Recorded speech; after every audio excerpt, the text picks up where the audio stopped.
એને તમે બસૂરો ન કરી શકો સાહેબ. કોયલ બોલે એટલે એને પથ્થર મારો એટલે ઉડીને લીમડેથી આંબે જાય, પણ એ બોલે સૂરમાં જ, કારણ કે ઈશ્વરની સંપત્તિ છે, કુદરતની સંપત્તિ છે. તાર વીણાનો કે સંતૂરનો તોડી શકો, પણ મોરના ટવકાને એમ ન તોડી શકો. લતા મંગેશકર ગાતા હોય તો ચોક્કસ એમ કહેવાય કોયલ જેવું ગળું છે, પણ કોયલ બોલતી હોય તો એમ ન કહેવાય કે લતા મંગેશકર જેવું ગળું છે. એની ઉપમા નથી. એમ ભાગવત છે એ ભગવાનનું સાકાર સ્વરૂપ છે, વાંગમય સ્વરૂપ છે. એની આપણે વંદના કરીએ. ડોંગરેજ બાપા તો એમ કહેતા કે રામાયણ છે એ જીવન સુધારવાનો ગ્રંથ છે અને ભાગવત છે એ મૃત્યુ સુધારવાનો ગ્રંથ છે. સાહેબ બહુ મોટી વાત છે. એક વાત મને ગમે છે, નાનકડી કહું તમને, કે કંસને પણ ખબર હતી કે દેવકીનું 8મું સંતાન મારો કાળ છે, અને પરીક્ષિતને પણ ખબર હતી કે 7મે દિવસે મને તક્ષક નાગ કરડવાનો છે. બેયને મૃત્યુની જાણ હતી સાહેબ. કંસને ખબર છે કે દેવકીનું 8મું સંતાન મારો કાળ છે,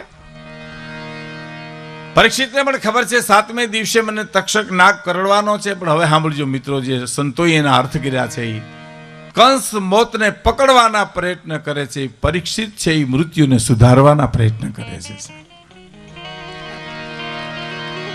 હવે જાણ તો બેયને છે, પણ એક પકડવાના પ્રયત્ન કરે છે મૃત્યુને, અને એક જીવન મૃત્યુને સુધારવાના પ્રયત્ન કરે છે. એમ ખબર સંતને છે મરવું છે ને, એટલી જ ખબર પછી મૂર્ખાને પણ છે મરવું છે.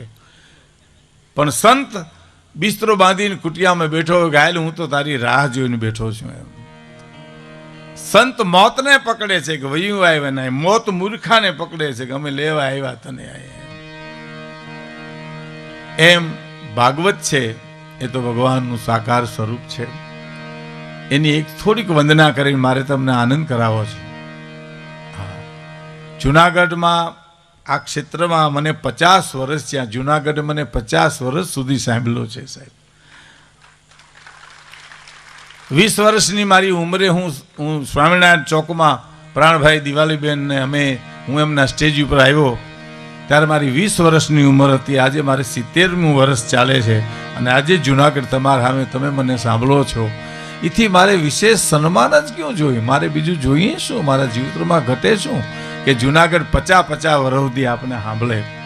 એ બહુ મોટી વાત છે, અને એનો મને નશો છે, એનો મને જીવનમાં થાક નથી લાગતો સાહેબ.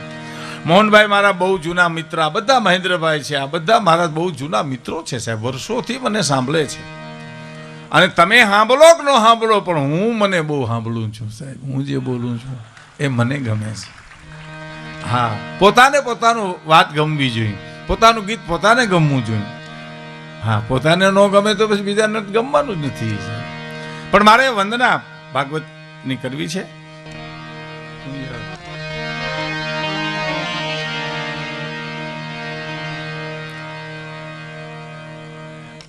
મને એક હમણાં તકલીફ થઈ છે, તમને કહી દઉં. એક ચશ્મા વિના મને કાંઈ દેખાતું નથી.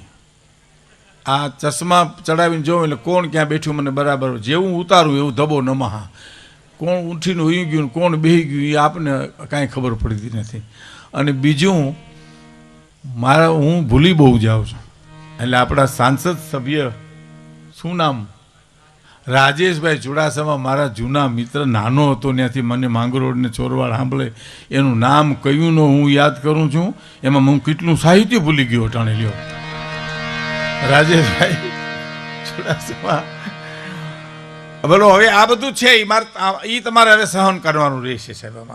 અમારા ગઢપણના જે કાંઈ કારણો આવ્યા છે એ બધા તમારે સ્વીકારવા પડશે, અથવા તો અમને નિભાવી લેવા પડશે. એ યુવાન આપણા સાંસદ, આપણા જુનાગઢના, એટલે બધાને હું ખૂબ ખૂબ આવકારું છું.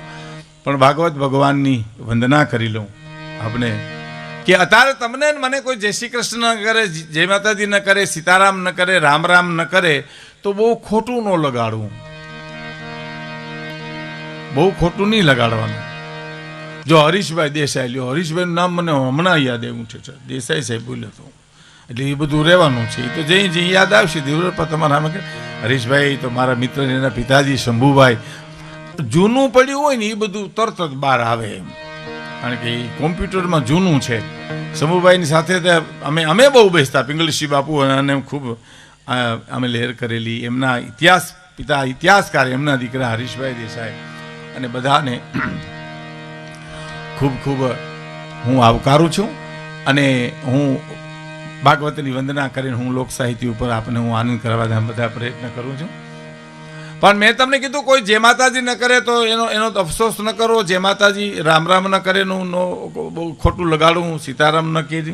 કારણ કે અખિલ બ્રહ્માંડના માલિકને જેલમાંથી જ્યારે ટોપલામાં લઈ અને વસુદેવ જ્યારે મથુરાથી જ્યારે વ્રજને માર્ગે નીકળ્યા શાસ્ત્રીજી, ત્યારે દુલા કાગ એમ લખે છે પરિસ્થિતિ શું થઈ હતી કે મોટી મોટી મેરી રૂએ દીધેલો જાકારો,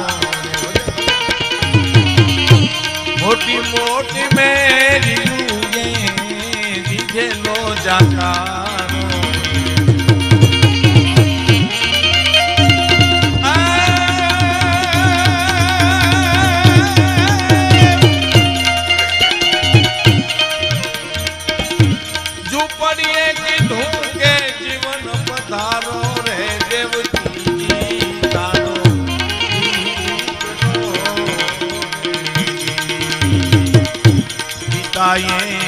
ઉપાડ્યો એને પરબારો રે માતાજી કરો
દીધેલો જાકારો, આયા નહીં આયા નહીં આયા નહીં. અને નંદ બાવાને નેહડે કીધું જીવન પધારો આયા. હા હા, મોટી મોટી મેળ્યું દીધેલો જાકારો. એક વાક્ય મને બહુ સરસ ગમે સર, કે બંગલામાં જો સુખ જ હોત, સાંભળજો મિત્રો, મારી બહેનો માતાઓ દીકરીઓ ખાસ સાંભળે, બંગલામાં જો સુખ જ હોત તો બંગલામાં રહેનારી બાયુ આત્મહત્યા ન કરત, અને ઝૂંપડામાં જો દુઃખ જ હોત તો ઝૂંપડામાં રહેનારી વિધવા બાયુ પોતાના છોકરાને મોટા ન કરી શકત સાહેબ.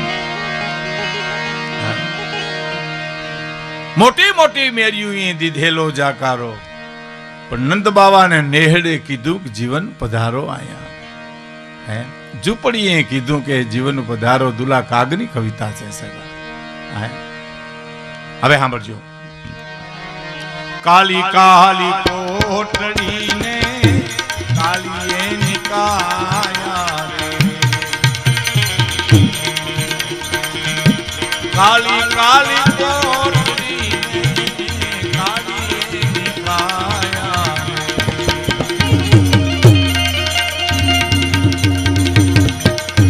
કાલી કાલી કોટડીને કાલીએ નિકાયા રે.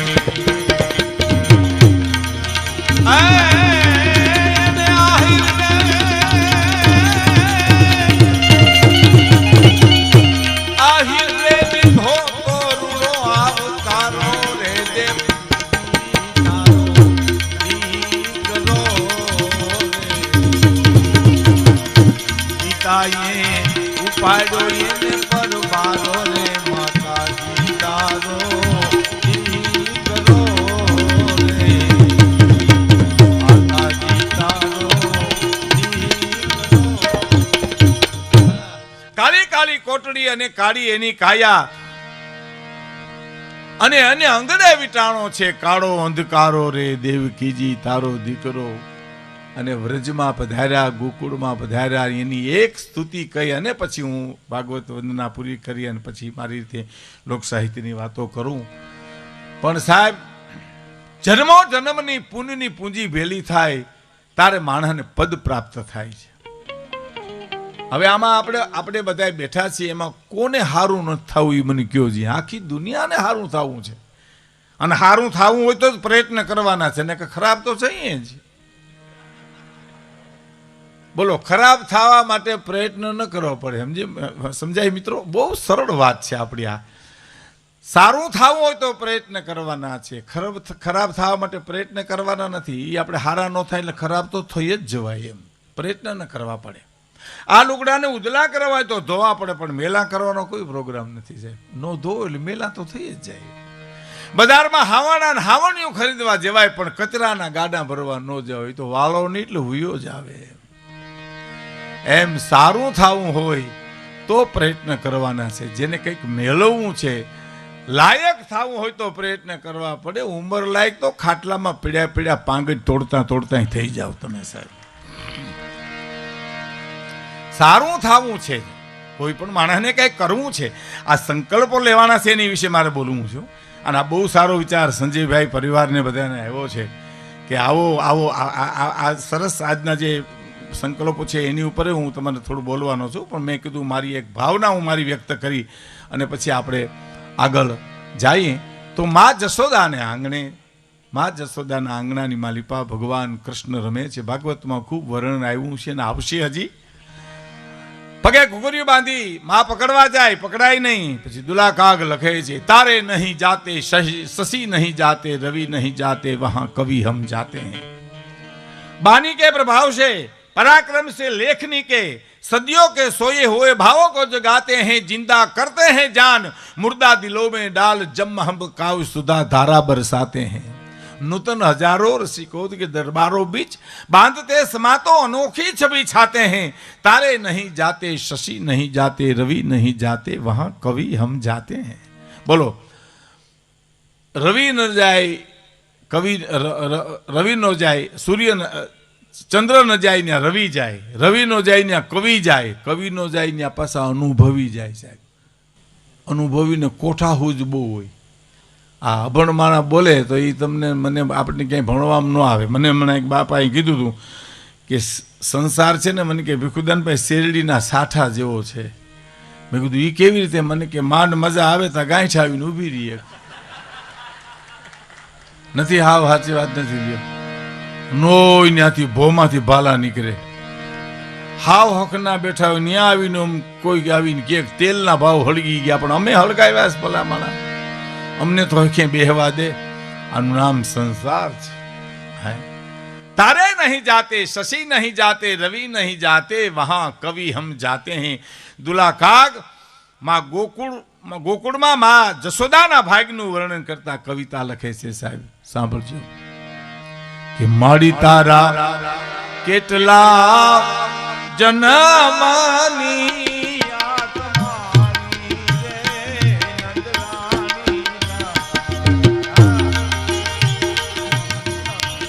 तारा केटला जन्मनी आकमानी रे नंदरानी